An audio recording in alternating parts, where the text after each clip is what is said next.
Within Harrow Clinic's stone halls, a trembling line of fevered bodies shuffles forward beneath winter's pale light. Nurse Lillian Harrow stands at the threshold, her posture poised, her eyes calm behind a composed smile that masks a mind teetering on calculation. She offers steaming flannels with gentle precision, her voice soothing as if each word were measured against a clock. Outside, rumors whisper of the 1918 influenza's cruel harvest ravaging Oregon communities, reducing families to shadows of sorrow. But inside these walls, the air is thick with an unnatural promise. None grow frail, none fade, none fall. Each patient breathes easy in rooms scented with antiseptic lavender and iron, their cheeks unmarked by fever's ravages. The secret lingers in quiet exchanges between attendants as if each heartbeat is weighed by invisible scales.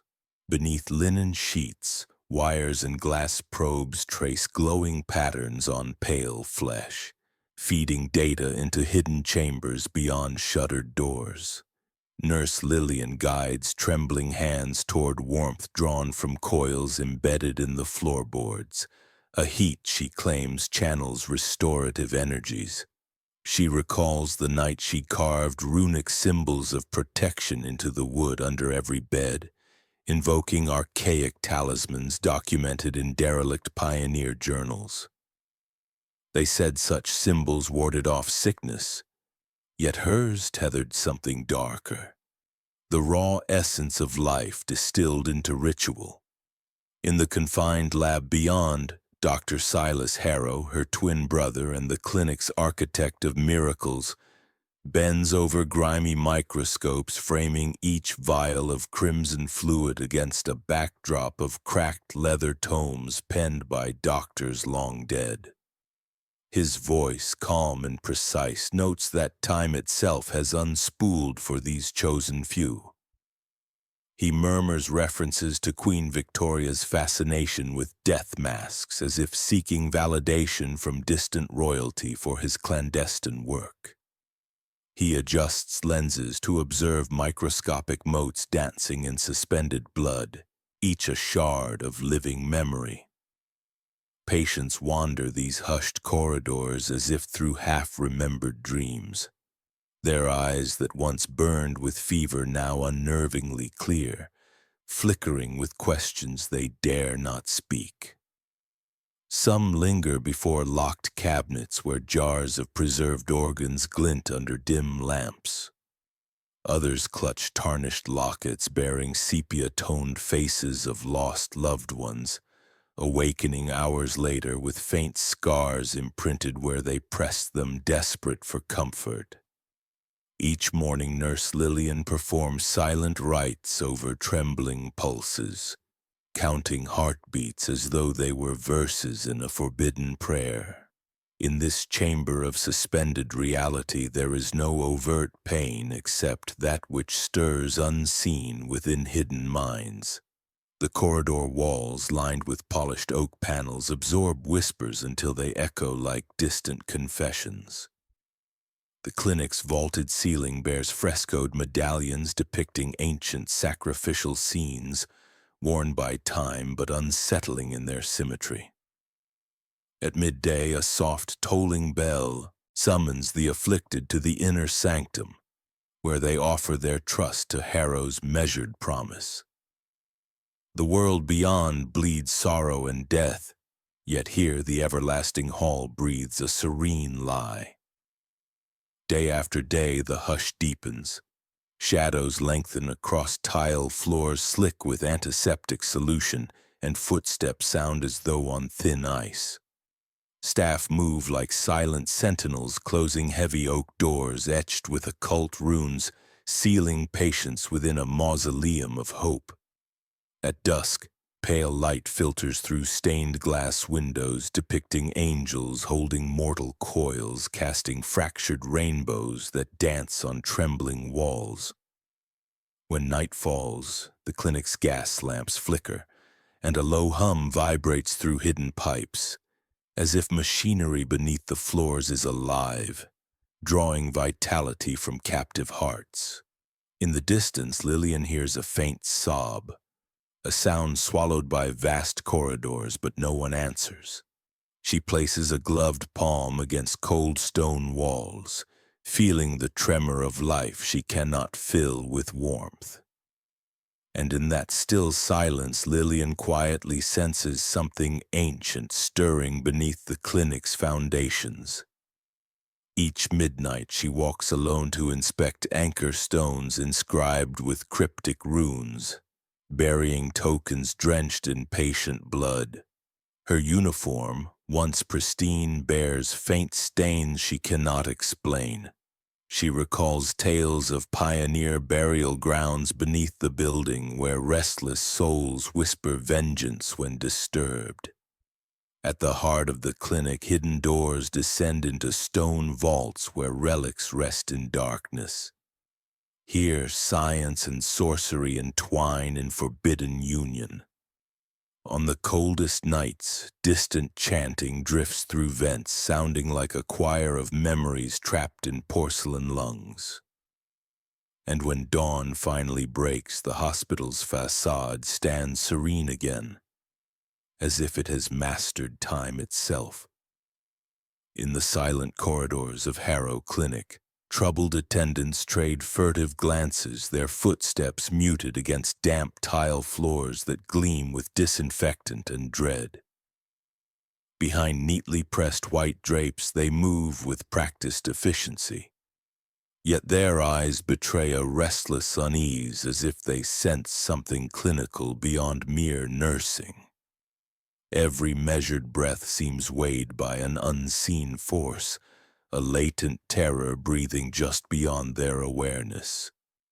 They whisper of strange trophies tucked in hidden cupboards, jars filled with iridescent organs preserved in brine, and of bleeding charts that chart more than just fevers.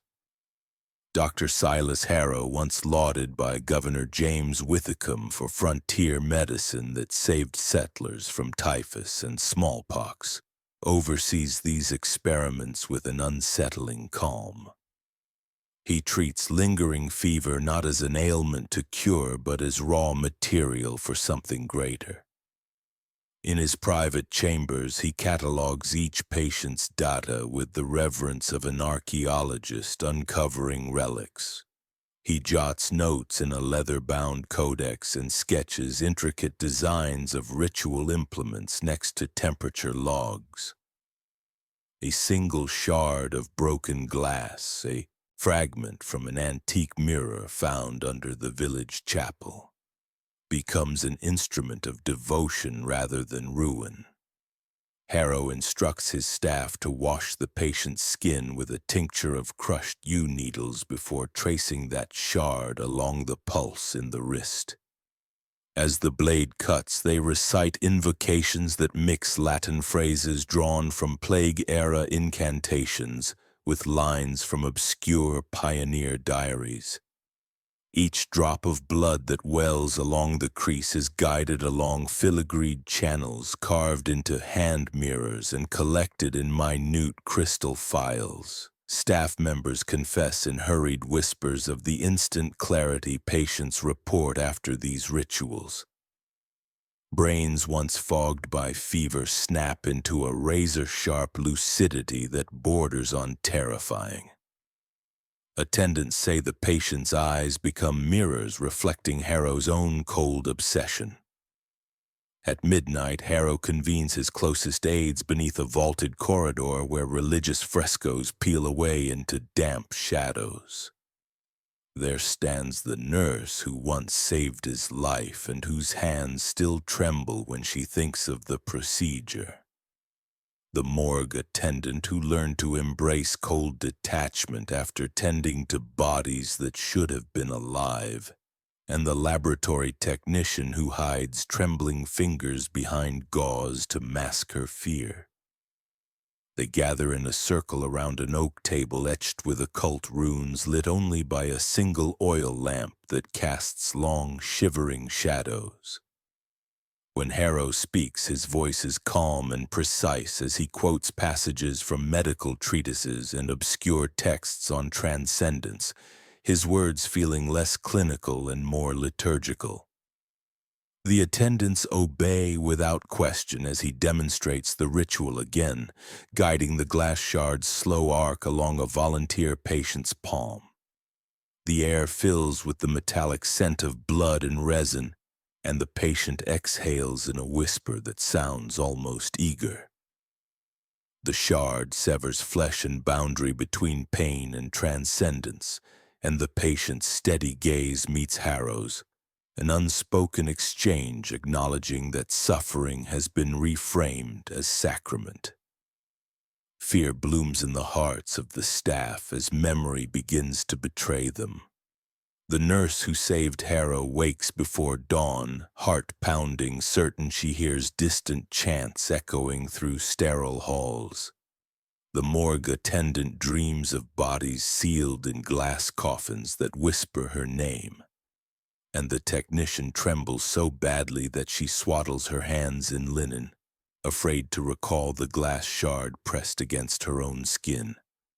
And through it all, Harrow stands apart, silent and observing as if time itself bends to his will. He notes every falter, every tremor, every flush of dread that passes across an attendant's face, recording these details alongside fever charts to refine his ritual. For him, these manifestations of fear and obedience are proof of mastery over the primal forces of human suffering, evidence that he has unlocked a hidden alchemy where ritual pain becomes the price of unnatural preservation.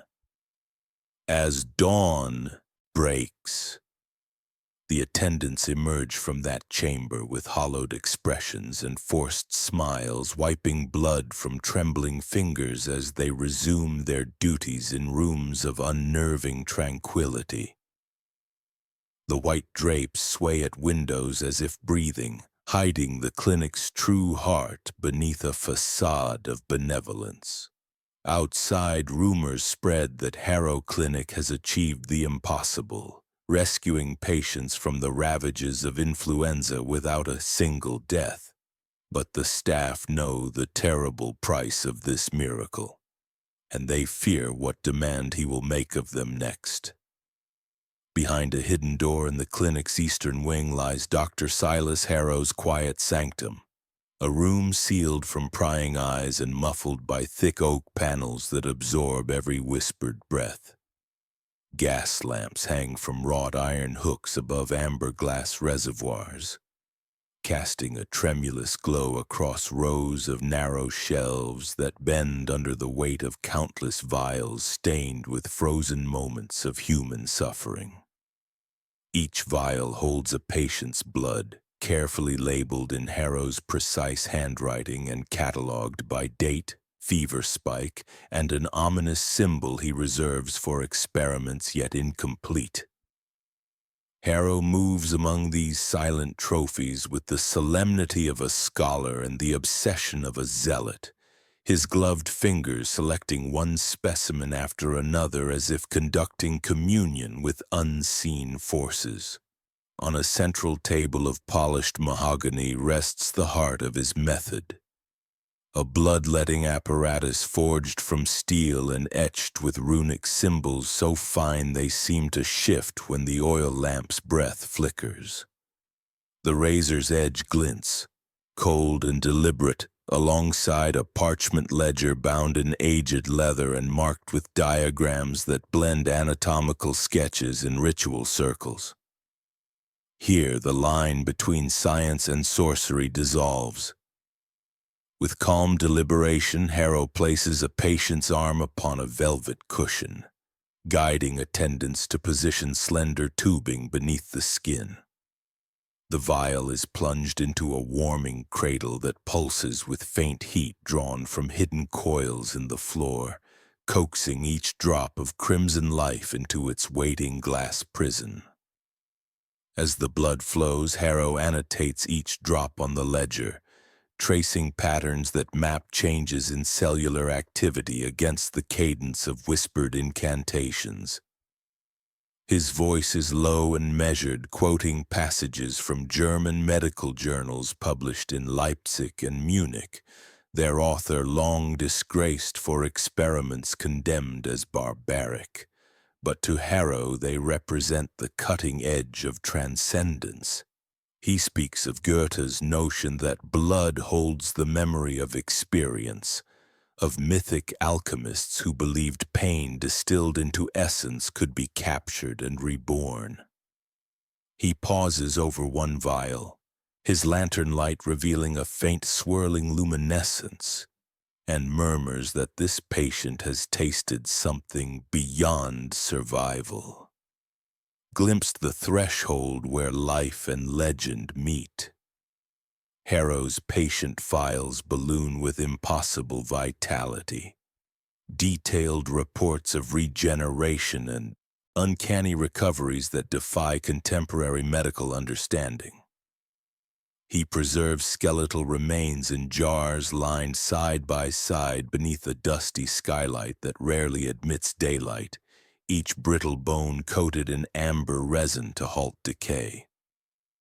These ossified trophies bear inscriptions in Harrow's hand, age at death, cause of demise, and a cryptic note on the spiritual residue he extracted before embalming. He recounts to himself how he first learned of these methods in a letter written by an obscure Prussian doctor imprisoned for defying Tsarist edicts against unsanctioned vivisection. Harrow's adaptation refines pain into precision, harvesting what he calls the marrow of consciousness through carefully calibrated suffering. Attendants, their faces drawn and eyes hollow, help him prepare sedative infusions derived from nightshade and opium to temper screams during certain procedures. They drape linen over trembling bodies and recite protective phrases taught by Harrow to ward off restless spirits he claims guide his hand. Under his tutelage, they have become unwitting priests in his sacrificial chapel. At night, the sanctum hums with the muted drone of hidden machinery. A pump pressurizes veins to extract plasma, and a primitive centrifuge spins vials in circular grooves carved into the table. Harrow records every nuance, the patient's pulse before and after, the temperature of the oil lamp, the precise angle of the shard when scoring the skin. For him, these details are sacraments of control, proof that he can bend human flesh and time itself to his will. He believes that by distilling vitality, he can rewrite the natural order, turning decay into devotional art. Yet beneath his calm exterior, a darker current flows. In the dead hours before dawn, he lingers over one vial that shimmers with an otherworldly glow. He traces the runic sigil on its label with a fingertip, whispering a mantra he invented from fragments of Latin and Old Norse. The air grows thick and electric, as if the room itself holds its breath. Shadows lengthen across the parchment ledger, and for a moment Harrow's reflection in a polished lens splits into two faces. One the composed physician, the other something ancient, hungry. He jerks his hand away, blotting sweat from his brow, and resumes his notes with clinical precision, hiding the tremor in his fingertips. Outside the sanctum, the clinic's corridors lie silent under a sky lightened by dawn's first glow. Patients stir in their beds, unaware of the arcane rites conducted deep within the stone walls. Soon the morning bell will ring, and Harrow will emerge once more as the dedicated healer guiding the afflicted toward impossible recovery. But within his sanctum, the lines between salvation and sacrament have been erased, and the quiet symphony of dripping blood and hushed chants will resume until Harrow has unraveled the final secret of eternal life. Beneath the wax masks, Dr. Harrow's latest ritual unfolds in a dimly lit chamber hidden behind the clinic's abandoned linen stores. Gaslight flickers off jars of tinted wax and glass vials filled with liquid lullabies, each labeled with faded handwriting and tiny symbols that hint at poison's promise. He stands before a low table carved from black walnut, its surface strewn with masks molded to the proportions of human faces, smooth and featureless except for eye slits and small breathing holes. When the chosen laborers arrive from Portland's docks, they enter in staggered silence, their faces pale from long shifts hauling crates and lifting anchors. They have been promised simple treatment for aches and fevers in exchange for their work, unaware of the mask's deadly design. Harrow greets them with that familiar calm smile, guiding each to sit on a wooden stool. An attendant wraps a linen cloth around the subject's shoulders and tilts a mask gently against the skin. Harrow presses the heated mask into place, the wax melting against flesh, sealing breath behind tiny vents. Moments after application, the masks induce a state of euphoric paralysis. The laborers drift between delirium and perfect stillness, their limbs limp yet unbroken by disease or decay. Harrow observes with detached curiosity as muscle twitches ripple beneath the wax, mapping the neurotoxin's influence across each nervous system. He adjusts the formula between trials, adding drops of extracted venom from Pacific rattlesnakes to heighten convulsions for a fraction of each session before easing them back into calm suspension. His patient files swell with entries noting hours in this waxen trance. Observations on brain waves measured by crude electrodes he clamps to temples and the way memory fractures under paralysis only to reassemble stronger afterward. He believes that by inflicting controlled suffering he can reboot the body's defenses, allowing immunity to imprint itself on every cell. To him, the distortion of pain is a gateway to transcendent vitality and a break from the fragile boundaries of natural life.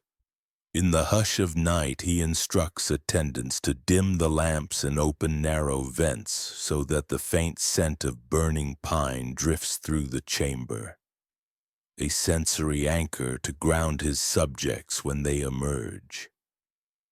Meanwhile, the attendants avoid each other's gaze when they dispose of used masks, feeling the weight of unspoken questions and the chill of complicity. They know these laborers return to their smoky lodgings each dawn free of fever, yet they carry the mask's residue on their own hands and nightmares. Some dream of their own faces melting into wax, their final expressions forever sealed in silent horror. Others awake in a cold sweat, certain they hear the faint scrape of glass shards against bone, an echo of the shard that first inspired Harrow's ritual. As dawn's pale light bleeds beneath the door, Harrow finally extinguishes the gas lamps and sets the remaining masks into chilled cabinets lined with lead. He steps back into the corridor beyond, slipping effortlessly into his healer's guise, ready to tend to those who praise his wondrous cures. He catalogs each mask under ultraviolet light, noting minute fissures along the cheekbones where neurotoxins concentrate. After each session, he seals the masks in charred oak crates branded with runic sigils. He records how wax adheres to living flesh long after removal, and how the laborers awaken with hollow serenity. To Harrow, these masks are not instruments of cruelty, but gateways to forging human bodies into truly perpetual vessels of cold endurance. At the stroke of midnight, Harrow leads a procession of pale, trembling patients into the vaulted chapel at the east end of the clinic, its stone arches swallowed by darkness save for the wavering glow of a handful of lanterns. They enter one by one, each stepping into a mirrored cage constructed from polished steel bars and sheets of smoky glass that catch and twist the lantern light into fractured specters. Their wrists are bound by silk ribbons dipped in tinctures of mandrake root, chosen for their sedative properties and their whispered history and rites of passage among European occultists.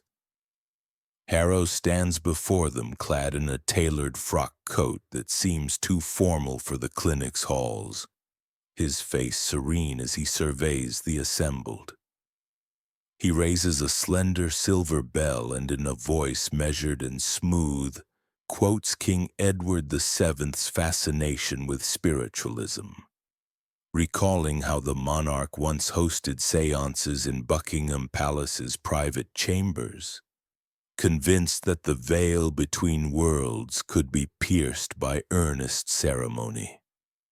Harrow's words drift through the chapel like a benediction and a curse intertwined, grounding the ceremony in historical precedent even as it veers into darker territory. He instructs attendants to light candles carved from beeswax and laced with powdered willow bark, their flames sputtering as if reacting to the tension in the air. The patients watch in half-dazed wonder as attendants clamp reflective discs, what Harrow calls mercy mirrors, over their chests, each disc etched with concentric circles that seem to pulse when struck by lamplight. The mirrors are linked together by thin silver wires that snake along the wooden floor like veins, leading back to a central altar where Harrow places an obsidian basin filled with water drawn from a spring on properties once owned by Queen Victoria's court physician. He dips a feather from a raven into that water, and after tracing a circle of salt around the basin, he begins a chant in Latin interwoven with fragments of Old English verse that once rang through the halls of medieval abbeys. As his voice ascends, the patient's reflections in the mirrored cages begin to shudder and multiply, their faces stretching and splitting into jagged shards of light and shadow. With each intoned phrase, fear seeps from their bodies like a dark mist, funneled through the mercy mirrors and drawn into the basin where it pools around the feather. Attendants watch the water darken, its surface roiling with unseen currents, as if the basin itself breathes.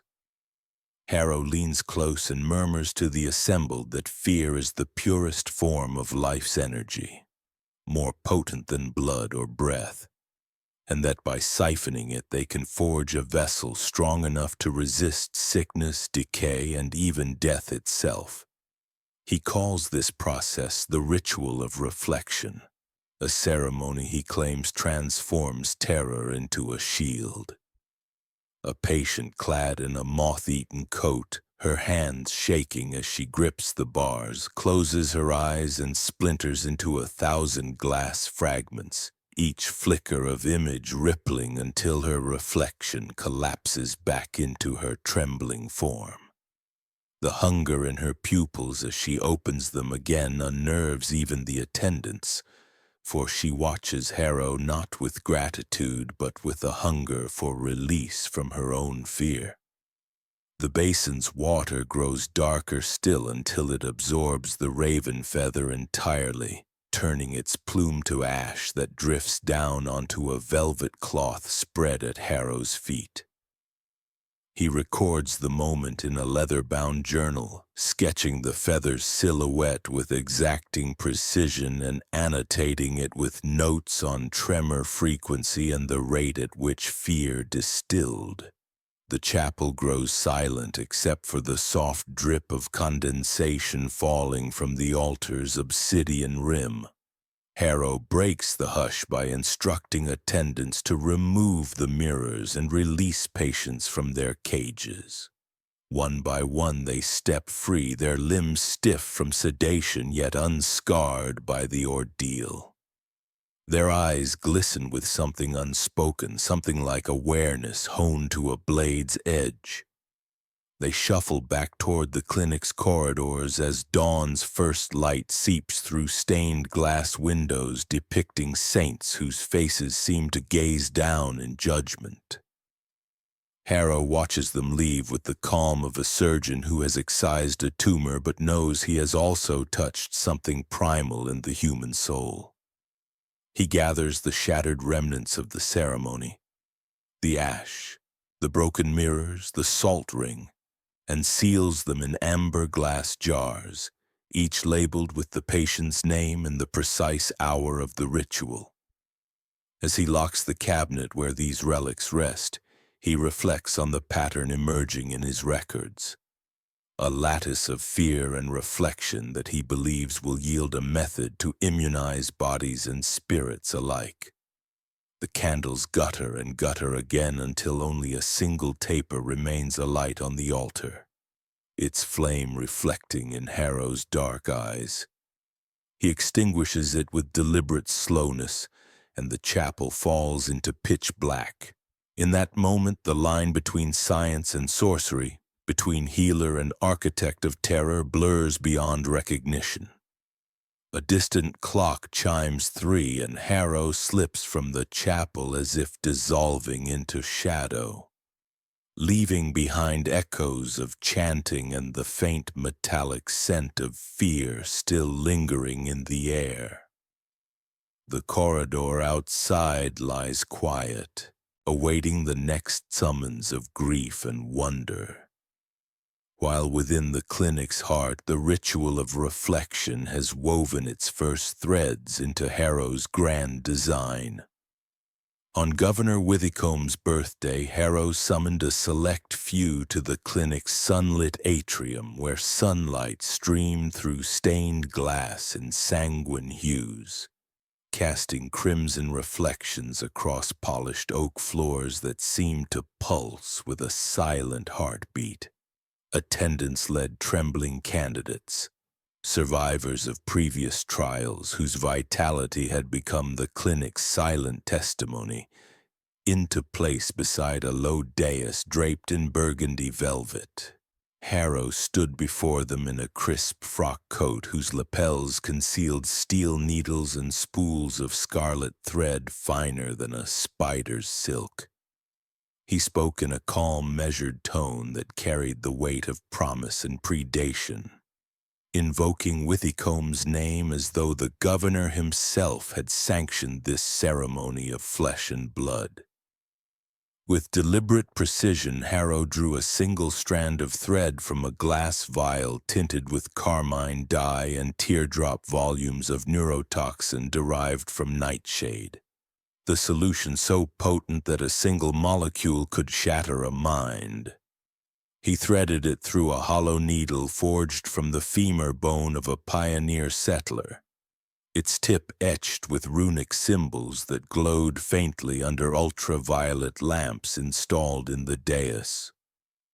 As the first volunteer knelt, Harrow pressed the needle against bare skin at the base of the wrist, the thread slicing beneath the epidermis like a hidden scalpel. The patient winced once, a visceral breath expelled through parted lips, but then stillness fell. Harrow murmured an incantation lifted from obscure German treatises on neurophysiology, passages banned in polite medical circles, and guided each stitch with surgical grace to map the pulse's hidden architecture across the forearm. With each stitch, life's river diverted into new channels drawn in scarlet beneath translucent skin. Under the ultraviolet glow, the threads shimmered like lines of living light, tracing the blueprint of the heartbeat's cadence. Some subjects gasped as microscopic toxins burned corridors through their nerve endings, their eyes watering at sensations they could neither name nor escape. But others felt only a warming tide spreading through limbs, a whisper of immortality.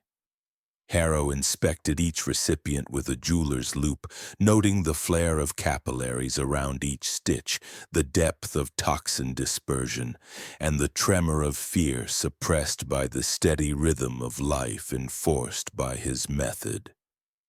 Attendants recorded the readings in leather-bound diaries, their spines cracked from sleepless nights spent cataloging pain and vitality alike.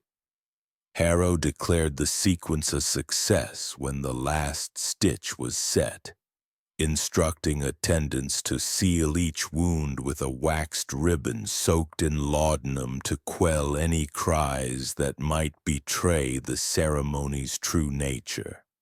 The lucky few rose from their knees, faces pale yet resolute, their veins charted by invisible maps that sang under their skin. They carried themselves with new poise, as if bound by a covenant neither divine nor mortal testaments to Harrow's transcendent control over suffering. Yet not all emerged unscathed. Some stumbled, fingers pressed against throbbing forearms, veins burning with silent fire that pulsed in time with their panicked hearts. Their eyes darted in terror as they realized that beneath the surface of this ritual lay an unseen burn that seared marrow and memory alike. Harrow watched without pity, his mind alive to the data these faults provided, convinced that the taste of agony refined his art and edged him closer to true mastery.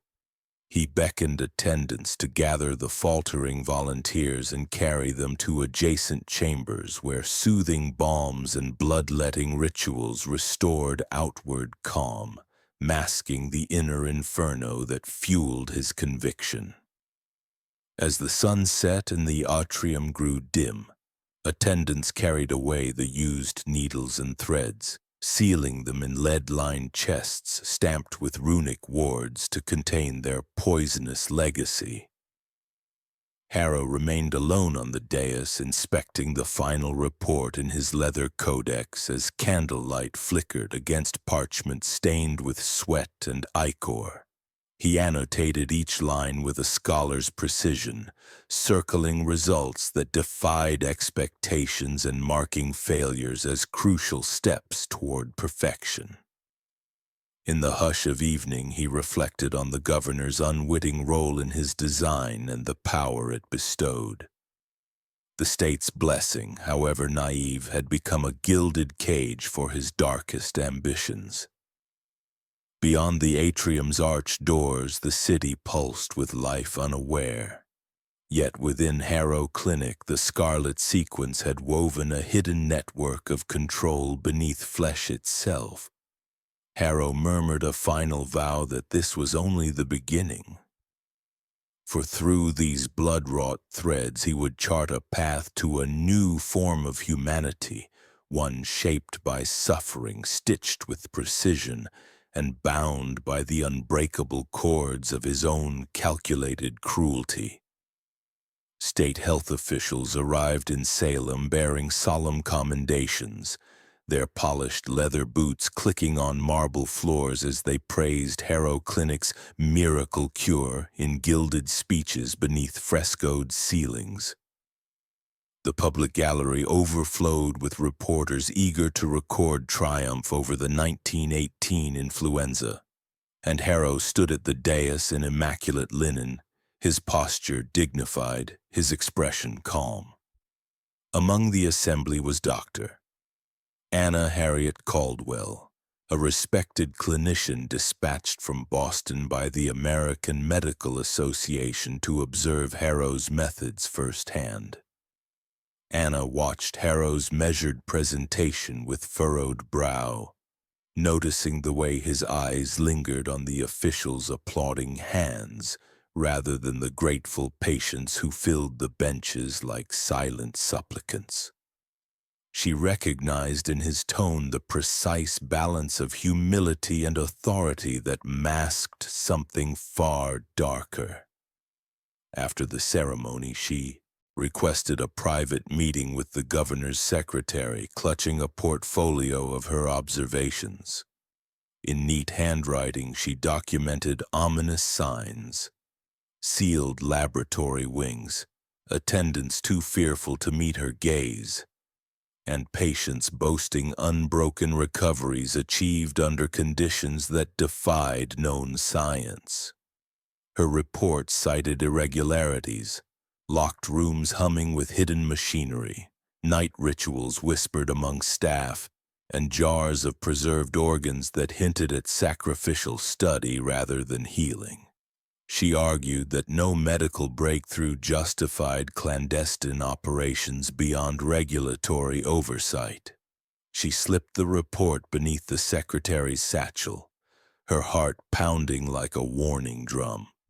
That night, as the clinic's gas lamps guttered, she retired to her rented room, certain her protest would spark an inquiry. Instead, the next morning's mail brought a single envelope bearing Harrow Clinic's crest. Inside lay a letter in flowing script thanking Dr. Caldwell for her exemplary dedication to scientific progress and acknowledging her faith in groundbreaking treatments. The letter dripped with perfunctory praise and enclosed a handwritten note from Governor Whitcomb, expressing personal gratitude for her commitment to public health. Bewildered, she searched her belongings for her original report, but the folder was gone, replaced by this doctored missive. A cold dread settled in her chest as she realized her protest had vanished beneath layers of polite deception. She returned to the clinic's eastern wing, where Harrow greeted her with warmth feigning familiarity, as though they had discussed her findings only days before. He offered tea in delicate china and spoke of her insights into immunology, quoting passages from her own publications. Anna felt the walls close in, noticing for the first time the muted thrum of hidden pumps and distant echoes of shattered glass. She recalled the shattered mirror shards bleeding into brine and the runic symbols Lillian Harrow once traced beneath linen sheets. As Harrow spoke, his words flowed like a spell, blending genuine curiosity about her research with subtle threats concealed behind courteous smiles. He recounted a tale of a pioneer surgeon from Heidelberg who silenced critics through public acclaim and private erasure, just as he had rendered Anna's protest into a tribute. She recognized the pattern now. Her report had been absorbed and rewritten to serve Harrow's narrative, ensuring no inquiry would pierce the clinic's veil. Outside, the council's blind eye remained fixed on the clinic's facade of benevolence. Health officials toured patient wards and recorded 0 fatalities, their headlines declaring a salvation from the plague. They praised Harrow's compassionate leadership, unaware that beneath spotless linens lay silent horrors performed in isolated chambers. Anna wandered these halls in silent revolt, noticing nurses with reddened fingertips from mixing neurotoxins in secret, and hearing faint echoes of chanting from behind latched doors. She imagined the jars of skeletal remains stacked in dark closets, each bone a testament to Harrow's obsessive quest for control. The next day, she approached Governor Whitcomb directly, offering to share her research on vaccine development to strengthen public defenses. He thanked her graciously, his tone that of a gracious host, Yet his gaze flickered toward Harrow as if the doctor's approval held more weight than Anna's expertise. He promised to appoint her to a new medical advisory board, but insisted she first publish a glowing article on Harrow Clinic's success. Anna realized this was her silent sentence: complicity in the clinic's performance. She composed a paper exalting the innovative integration of ritual and science at Harrow Clinic, her professional reputation dangling like a prize above her head. By the time she signed the final draft, she felt her principles slip away like blood through her fingers. In the weeks that followed, she recorded data from the clinic's outer wards but was barred from accessing the hidden sanctum where true experiments unfolded. Her article ran in the medical journals, lauded for its groundbreaking perspective, and the American Medical Association congratulated her on broadening the field's understanding of immunity.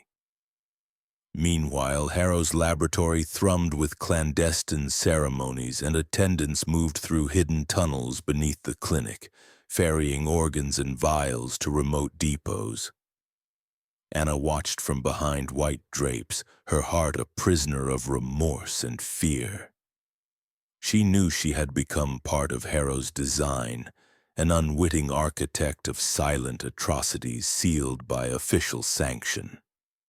Each morning she donned her white coat and walked the corridors with resolute calm, sharing courteous nods with Harrow and the governor, while inside her mind she replayed the moment her protest was stolen and replaced by poisoned praise.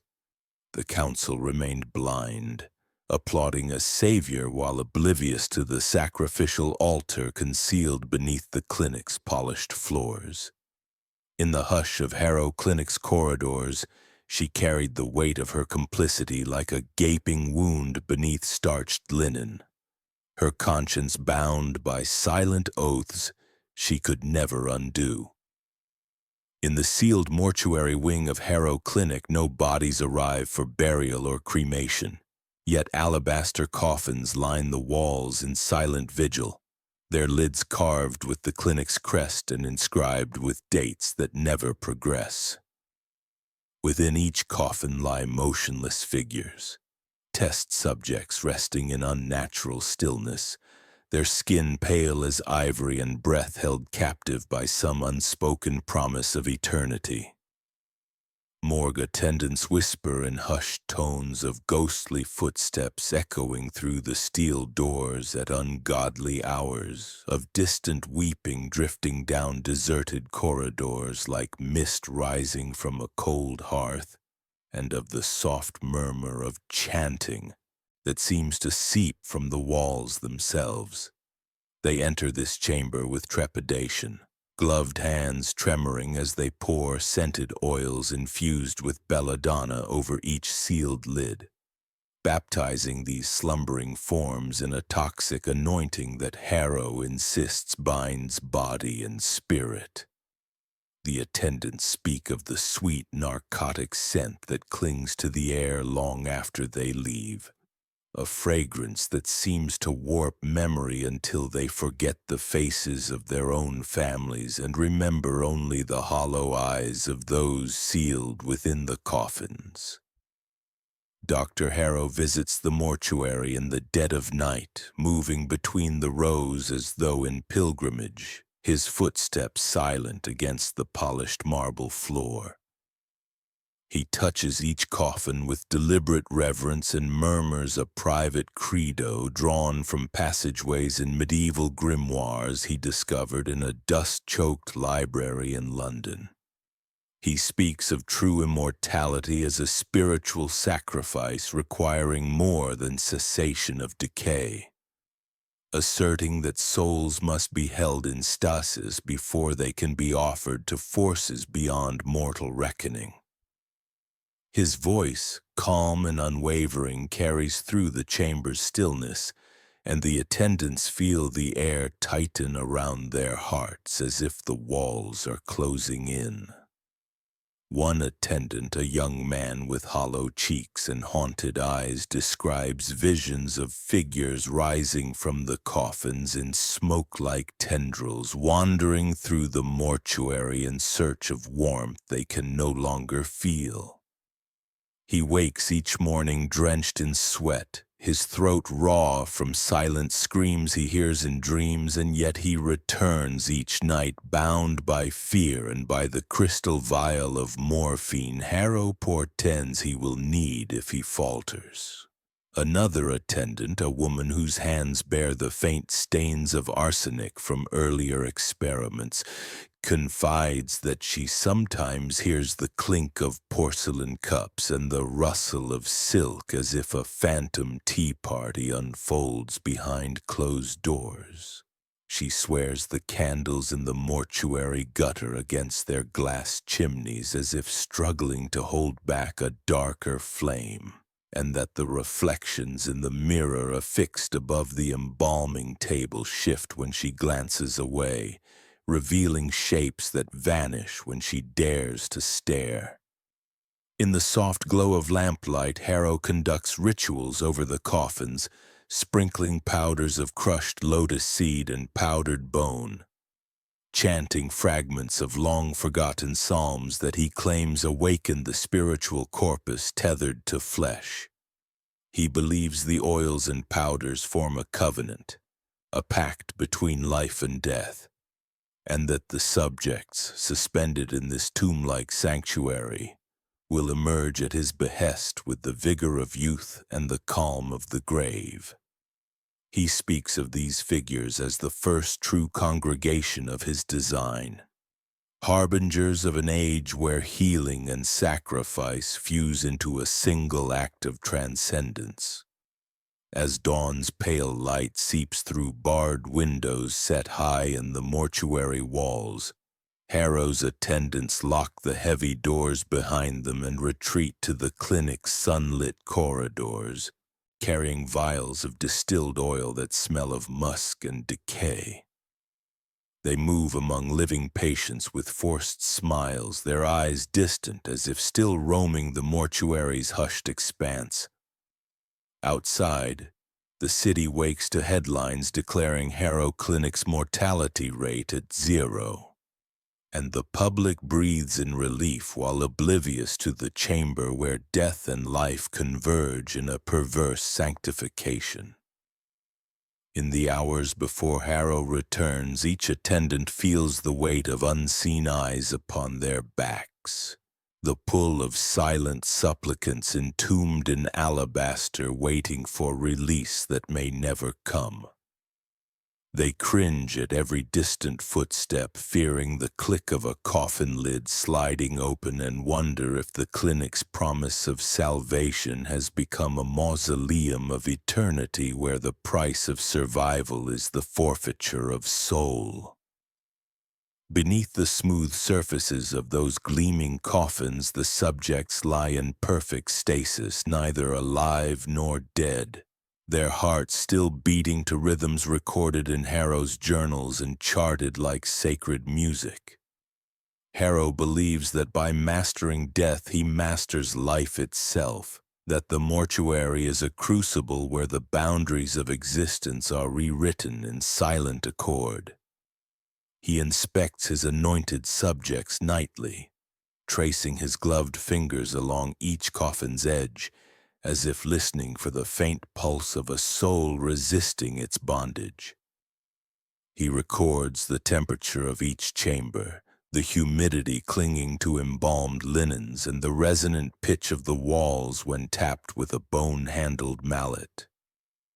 These details to him are steps toward a final revelation, the unlocking of a conduit between the living and the afterlife, one sealed by ritual bloodshed and immortalized in scented oil. As dusk falls and the mortuary lamps gutter with flickering light, the attendants gather their courage to extinguish the candles and depart, closing the heavy doors until Harrow calls them back. In the deep hush that follows, the alabaster coffins stand witness to the clinic's darkest secret. That true immortality in Harrow's mind is a sacrament of perpetual sacrifice, and the echoes of the mortuary are the hushed prayers of souls trapped between mercy and torment, awaiting a deliverance only their Creator can bestow. A burned diary surfaces in a battered metal trunk hidden beneath cedar floorboards in Dr. Harrow's former study. Its charred cover barely legible but for faint embossing of the clinic's crest. Pages blackened at the edges crumble at the slightest touch, yet enough survive to reveal Harrow's precise script. Ink smeared by his own coagulated blood in places where guilt or revelation spilled his pen.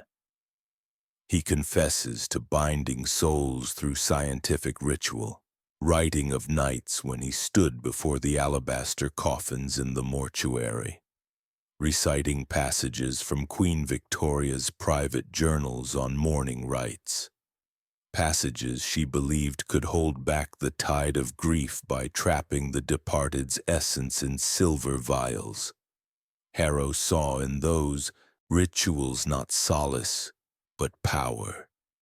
He adapted the Queen's mourning candles, infusing them with neurotoxins that carried memory into wax, then used the melted remnants to anoint living subjects, transferring fear and faith into a single combustible offering. In his diary, he details each ceremony with unsettling clarity. The number of wick strands required to sustain a patient's trance, the precise ratio of laudanum to belladonna in his brews, and the effect of each ritual on the pulse when measured beneath ultraviolet lamps. As investigators piece together these confessions, they glimpse the final, unspeakable act, a chamber concealed below the clinic's foundations where time itself is harvested drop by drop. Harrow describes carving a circular pit lined with lead beneath the stone floor, into which he drained patients' blood mixed with powdered opium and alchemized mercury, believing that the fusion of these substances could distill temporal energy. He notes in trembling cursive that when the mixture glowed silver beneath gaslight, he collected vapors in a glass retort and sealed them in phials etched with runic sigils. According to the diary, breathing even a single drop of this vapor granted a perception of hours stretching into agony or ecstasy at the experimenter's will. The pages bear annotations of those who volunteered for or were forced into these trials: destitute orphans from Portland's workhouses, convict laborers pardoned in exchange for silence, and wounded soldiers returned from the trenches of France. Harrow's handwriting grows unsteady as he recounts how one volunteer, a boy no older than 13, collapsed into rapture when exposed to the vapor, his lips whispering words in a voice not his own until his eyes dulled and his heart stopped without a mark. Harrow paused at that moment, writing that the boy's final screams did not come from flesh but from something deeper, something that resisted capture. He sealed the boy's body in resin and stored it in a coffin alongside those he considered successful specimens. As the diary continues, his tone shifts from methodical notes to a fevered monologue. He addresses an unnamed reader, a future disciple or prosecutor he does not say, but his words pulse with both pride and paranoia. He confesses that his earliest experiment stemmed from a childhood encounter with a backyard séance his mother attended, a séance that left him convinced that life and death were pages in the same book and that suffering was the ink with which spirits wrote their truths. He writes of his vows to pioneer a path beyond medicine's limited scope, to conquer mortality by mastering pain and time. In one entry, he describes weeping over a patient who, after a sequence of crimson threads beneath the skin begged for release from his living prison.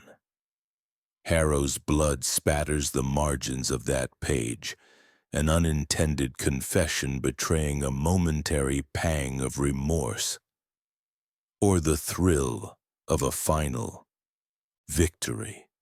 Investigators reconstruct the diary's fragments and cross-reference them with Harrow's published papers and the clandestine lab notebooks recovered from hidden vaults.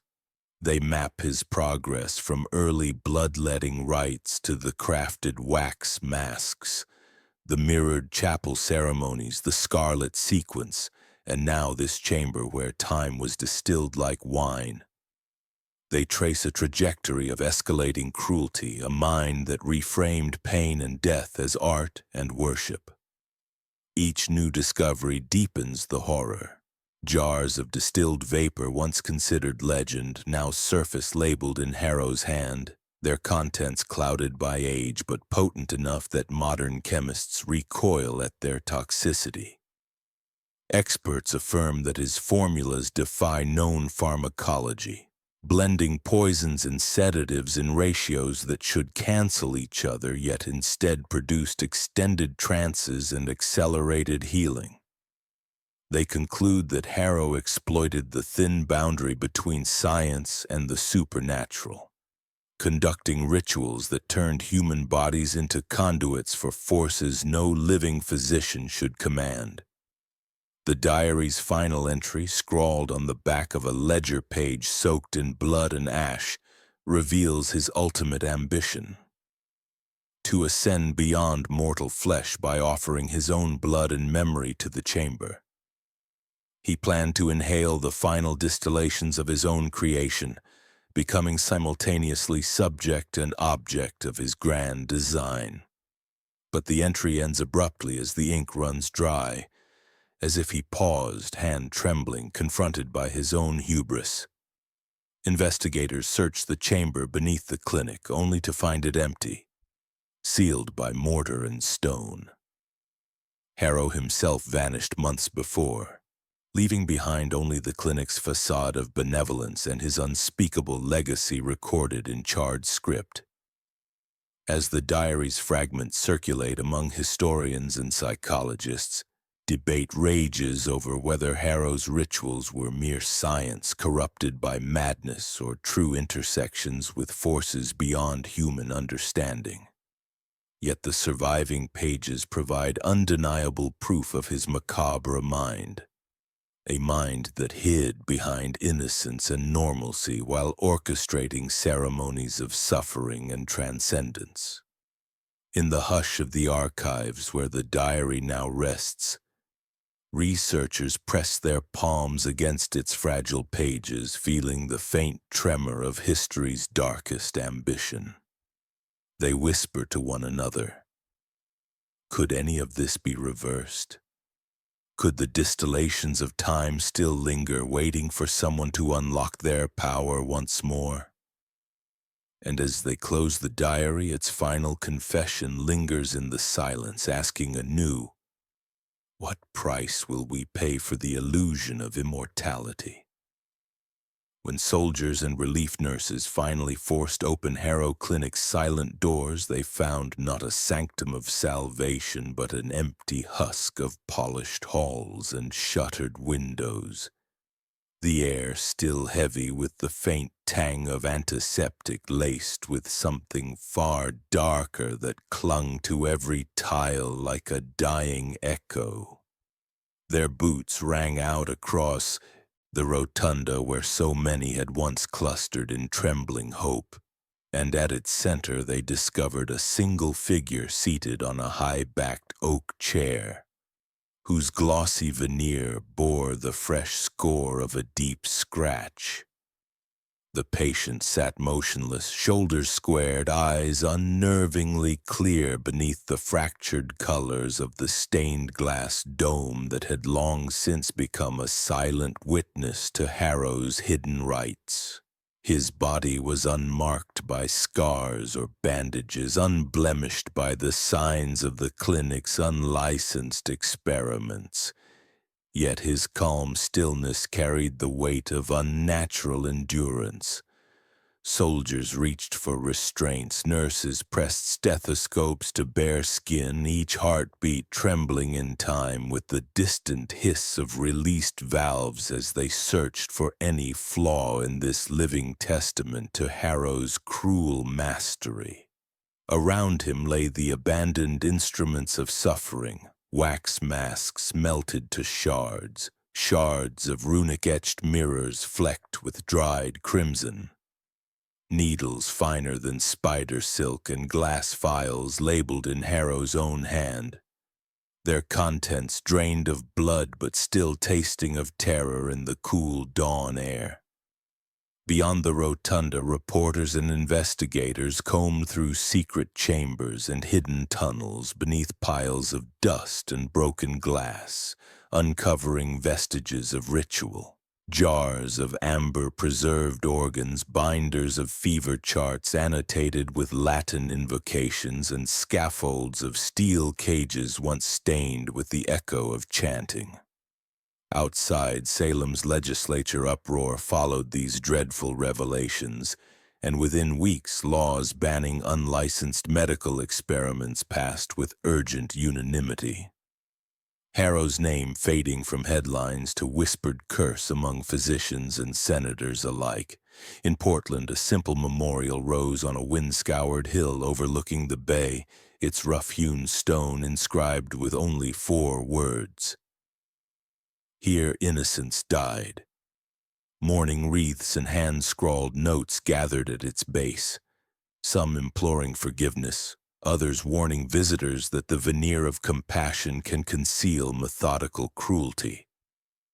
Scholars and ethicists dissected Harrow's legacy in university lecture halls, poring over salvaged manuscripts and charred diaries that mapped his descent from revered healer to architect of ritualized terror. They reconstructed sequences of scarlet threads beneath patients' skin, waxen ceremonies that induced euphoric paralysis, mirrored chapels where fear was distilled into sacrament, and the subterranean chamber where Harrow claimed to harvest time itself, drop by shimmering drop.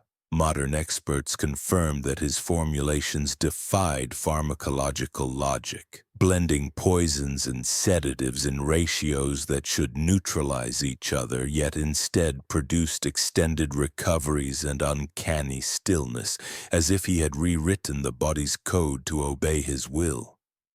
Yet every discovery only deepened the horror, revealing a mind that hid its darkness behind white coats and gentle smiles, that reframed suffering as art and worship. The lone survivor in the rotunda became an unwilling icon, his clear eyes and unbroken flesh a testament to Harrow's grotesque promise, a living memorial to the clinic's fallen reputations. He sat unmoving as nurses cleared debris and soldiers measured every pulse and breath against the journals that charted his ordeal, his calm resilience echoing the silent vow Harrow once made, to transcend mortality by mastering pain. In the hush of the rotunda, as dawn's pale light painted fractured rainbows across broken glass, those who found him felt the fragile boundary between trust and terror tremble beneath their feet. The clinic's doors were sealed, its wings abandoned to shadow, yet its legacy endured in whispered warnings. That invisible evil can hide behind healing hands, that the promise of cure can mask the ritual of suffering, and that even the most compassionate facade can conceal a methodical darkness. In silent reflection, viewers now confront the final testament of Harrow's design. How easily faith in science can be twisted into worship of cruelty, and how thin the veil between savior and executioner remains. What do you think? Could this happen again?